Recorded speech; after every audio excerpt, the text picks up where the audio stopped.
morning, everyone. This is Tony from her Homestead Skills, and today I'm going to be canning up some corn on the cob. Well, we're going to take it off the cob, and that is a big job in itself. So I'm only going to do a small batch this time, and I may do a second batch. Then I'm going to start off, as I say, with a small batch today, and perhaps do a little bit more later. Okay, first things first.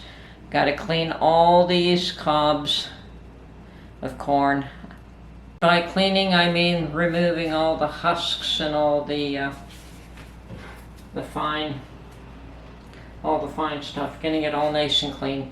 I've been looking for a good tool to remove the corn from the husk, and although I did purchase one, don't like it. And that's the one with the, it's this one here with the expandable ring and a good solid bar of steel, but either I'm just not using it properly or just don't have the strength to use it properly. And I've seen a little yellow one that you place on the cob itself and turn it, place it on the cob and turn it, and it loosens all the corn. And I haven't been able to find one of those here. And actually, even this one here, my daughter had to order it online from Amazon for me last year, the year before. And, yeah. Oh well, so I just use a plain old knife. Okay, I actually use this baking tray. I've never used it to bake a cake. I believe that you use it to bake an upside down cake of some sort. But I've purchased it specifically to trim my corn. And I've got a selection of knives here to see which one will work best.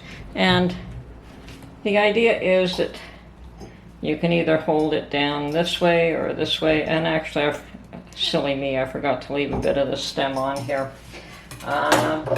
Because that's what you do. You leave some of the stem on and trim away, and all your corn bits fall into the tray nice and clean.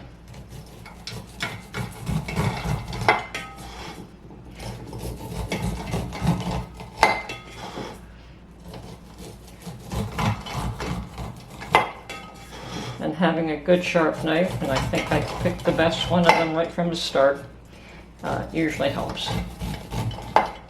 Okay, so as you can see, all my corn cobs fell into this tray.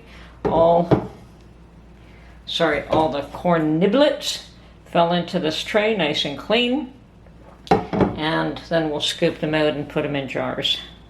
So I'm going to finish this off, and then I'll get back to you. Okay, well, there's a good amount of them done so far, and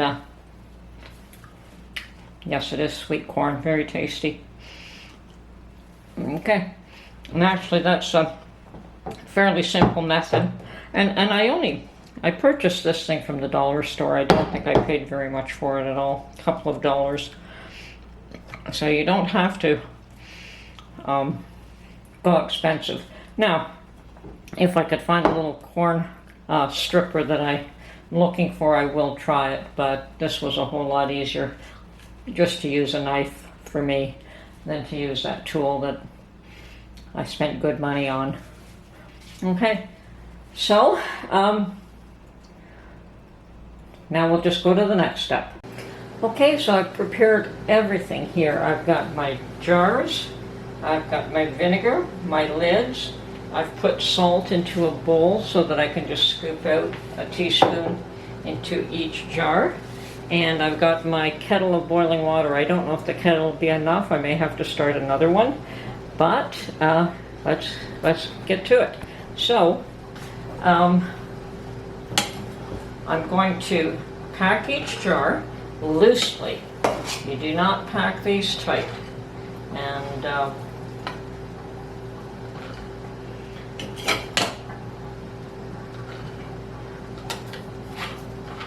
I think a little bit more than that. Okay, I think it's about 2/3 full. and I'm happy with that quantity in the jar. And we add 1 teaspoon of salt.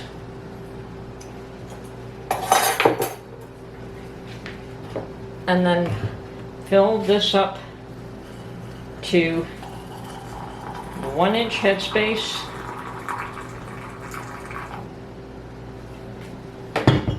With hot boiling water from the kettle.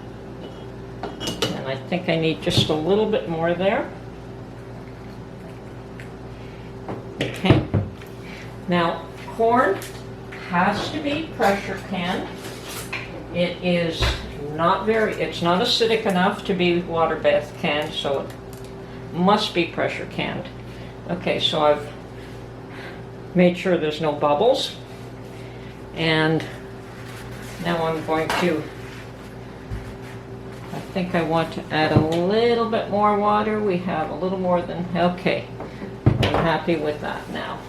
So, clean the edge. Put a lid on.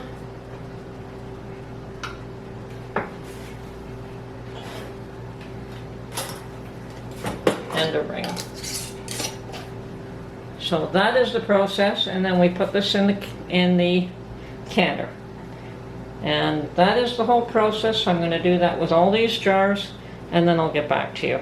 All right, so the process is that we've got the jars in the hot water. The canner was hot as well. The water in the canner was hot. The jars were hot, and I've put the lid on, and now we wait for this vent to steam for a good 10 minutes. It hasn't quite come up.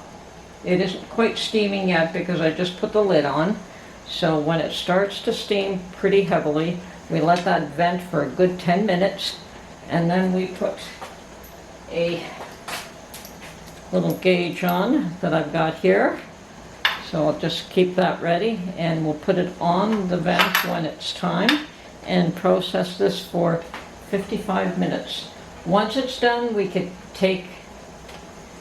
wait till the pressure comes back down to 0 before we remove the weight.